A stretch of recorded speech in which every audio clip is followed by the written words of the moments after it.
himatamaa arfaffaan obbo Daadhii Fayyisaa, himatamaa shanaffaan Loltuu Lammeessaa Boruu, himatamaa ja'affaan Makonnon Waasahuun, himatamaa torbaffaan Ashama harka fuune ilmaan Oromoo edlaa addunyaa kanarratti argamtan hundi keessan bakkuma jirtanitti nageenyi koo kan kabajaa laga qaxxaamuree tulluu qaarii isin dhaqqabu an mootii miidiyaadha. Warroonni mootii miidiyaadhaaf haaraa taatan subscribe gochuudhaaf maatii keenyatti dabalama. Kanneen armaan dura maatii keenya turtan irra deebiidhaan baga nagaan dhuftanii guyyaa har'aa qophii ajaa'ibaa isiniif qabannee dhiyaannee jirra. Gara qophiittiin isin dabarsaa. Qophii kana kan isiniif dhiyeessu Koket MB'dha. Qophii keenya yeroo darbeetiin seenaa gooticha Oromoo kan Elemoo Qilxuu simbiraan ga'uun keenya ni yaadatama. Har'a immoo seenaa waa'ee gooticha Salaalee Birgaadeer Jeneraal Taaddasaa Birruu qabannee dhiyaannee jirra. Haga xumura sagantaa keenyaatti nu faana tura. Farda koo yaa farda abbaa kooti, farda koo galtummaa sirrateeti, farda koo yaa farda siidaa daabale. Farda koo sindaa gadu yoomillee, farda koo yaa farda fuullee kootiin malu, farda koo sideeffadha gaaf tokko, farda koo sideeffadha ati koo. Jedhee lole adeebi'u fardi foollee.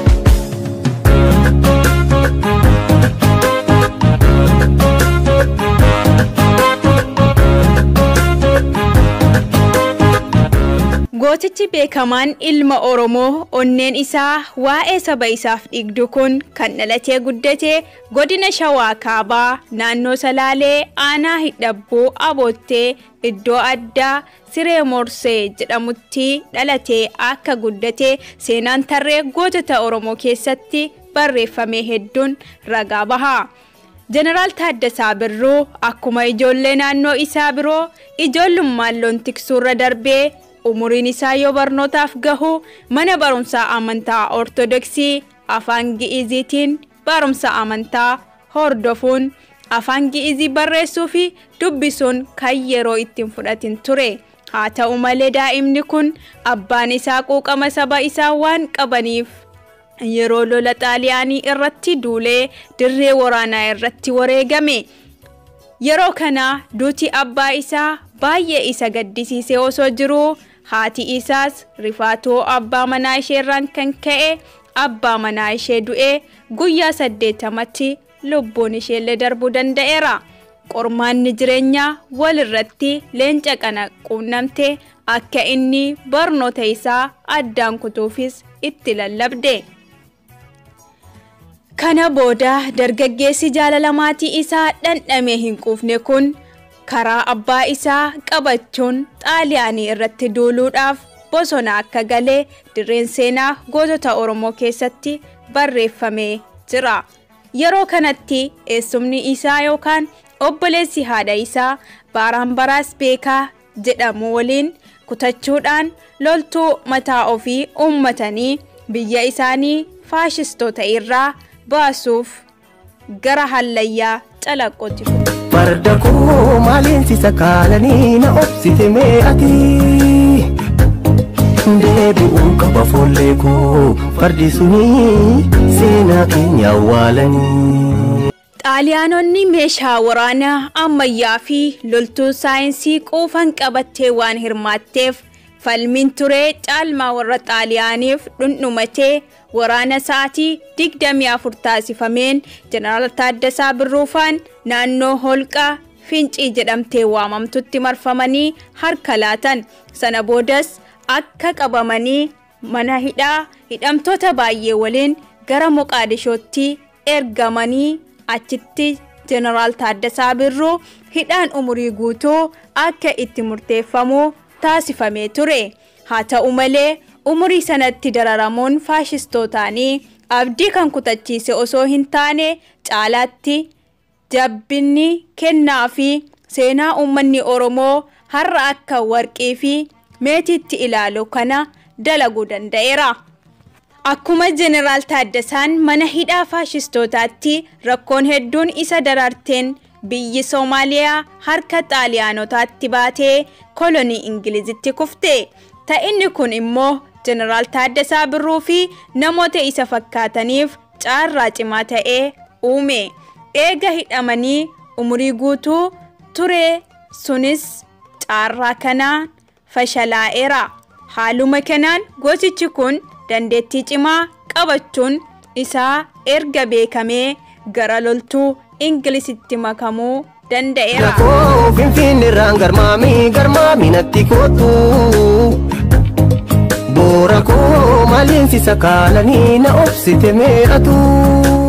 Yeroon sunis yeroo gurraachummaan akka namaatti hin lakkaa'amnee fi qooddaan sanyii fi amantaa itti daraaredha. Kana keessatti garuu kormi kun ga'umsa olaanaadhaan warruma adii waliin socho'aa turuun isaa ni yaadatama. Kan namatti tolu fedhii fi jaalala biyya isaatiif qabu irraa kan ka'e loltoota sana keessaa gara raayyaa poolisii humnaa dafee qaqqabatti jijjiirama biyyaa isaatiif deebi'ee sana boodas hoogganummaadhaan iddoo hedduu hojjechuun isaa ragaaleen funaanamanii lafa kaa'amanii jiru. Seenaa qabsoo fi seenaa mana hidhaa qabsoo uummata Oromoo yeroo sanii waliin wal qabatee waldaan wal gargaarsa Maccaa fi Tuulamaa akka hangafaatti ilaalamuun isaa eenyu jalaayyuu waan dhokatu miti. Waldaan kun yeroodhaaf maqaa wal gargaarsaatiin ejjennoo haa qabu malee yeroo sana booda sirna qabsoo Oromoo irratti xiyyeeffannoo isaa cimsachaa deemee ture. Jeneraal Taaddasaa Birruu fi waldaan kun seenaa yoomuu himamee hin dhumne waliin akka qaban lammiin Oromoo seenaa isaa beekuu kamuu dhugumaa isaa himuu ni danda'a. Jeneraal Taaddasaa Birruu akkamitti gara waldaa kanaatti dhufan kan jedhuuf waldaa wal gargaarsa Maccaa fi Tuulamaa yeroo sanaatti sanyiin Oromoo ta'anii qondaaltota sirna mootummaa Haayila Sillaasee iddoo garaagaraa hojjeteef gaafii miseensummaa dhiyeessuuniif keessaa Jeneraal Taaddasaa Birruun nama tokko ture.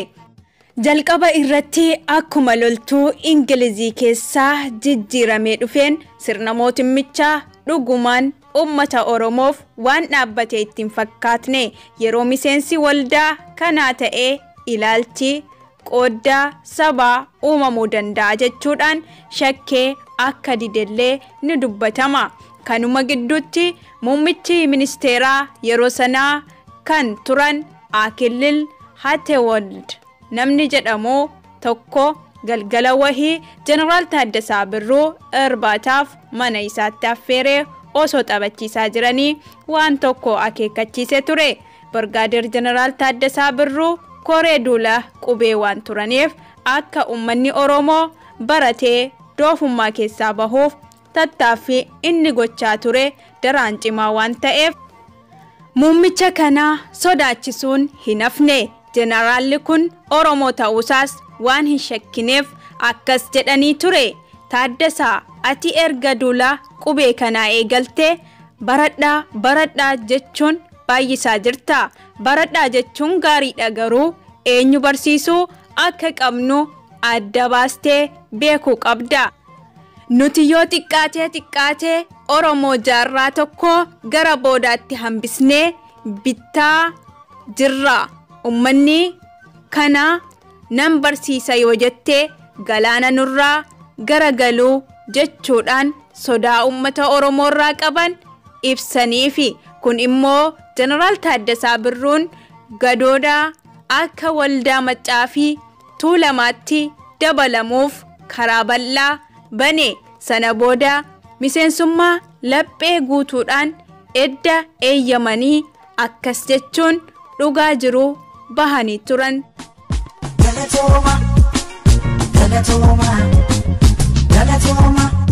Jecha muummicha ministeeraa sun jedhaniin eeruudhaan wiiskiin fuuldura kootti buufamee jiru dhiiganatti fakkaate. Gonkumaa miira koo to'achuu waan hin dandeenyeef wiiskiin naaf bu'aara moo ani bar qorichaan fudhachaa jira.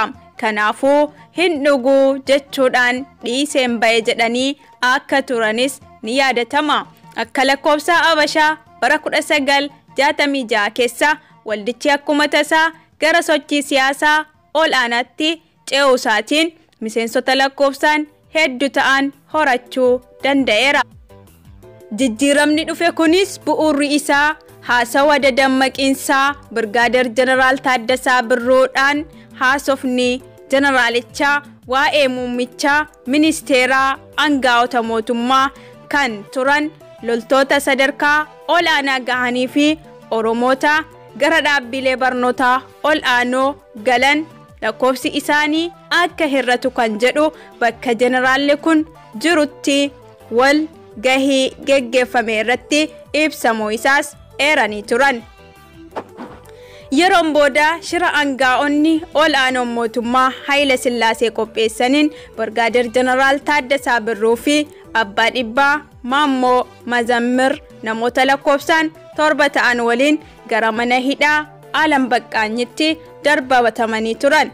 Akka jarri xaxanitti yakki Jeneraal Taaddasaa Birruu fi jaalleewwan hafan ittiin himataman heera mootummaa diiguudhaan tokkummaa uummata Itoophiyaa yeroo dheeraaf cimee ture kan fashaleessu holola sobaa oofuudhaan uummata jeequmsaaf kakkaasan kan jedhu ture. Himatamtoonni yeroo sanaas lakkoofsaan 9 yoo ta'an himatamaa tokkoffaan Birgaadeer Jeneraal Taaddasaa Birruu, himatamaa lammaffaan Abbaa Dhibbaa Maammoo Mazammir, himatamaa sadaffaan Obbo Safee Tasammaa, himatamaa arfaffaan Obbo Daadhii Fayyisaa, himatamaa shanaffaan Loltuu Lammeessaa Boruu, himatamaa ja'affaan Makonnon Waasahuun, himatamaa torbaffaan Obbo Haayile Maariyaam Gammadaa, himatamaa 8ffaan Koloneel Alamuu Qixxeessaa, himatamaa 9ffaan Birgaadeer Jeneraal Daawit Abdii turan.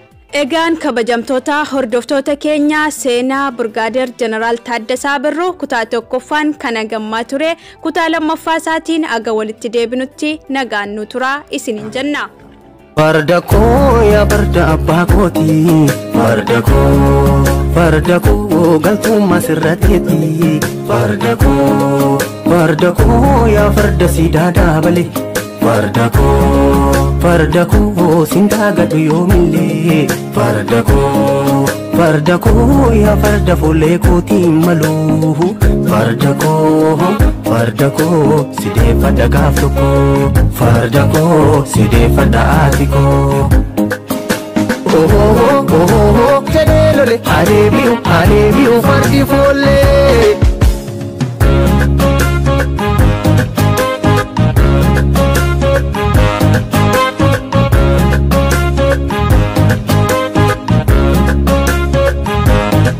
Farda koo finfinneerraan garmaamii natti kootu,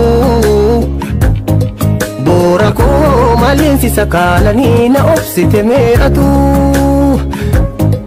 Farda koo baaleen gubbaa garmaamii natti kootu,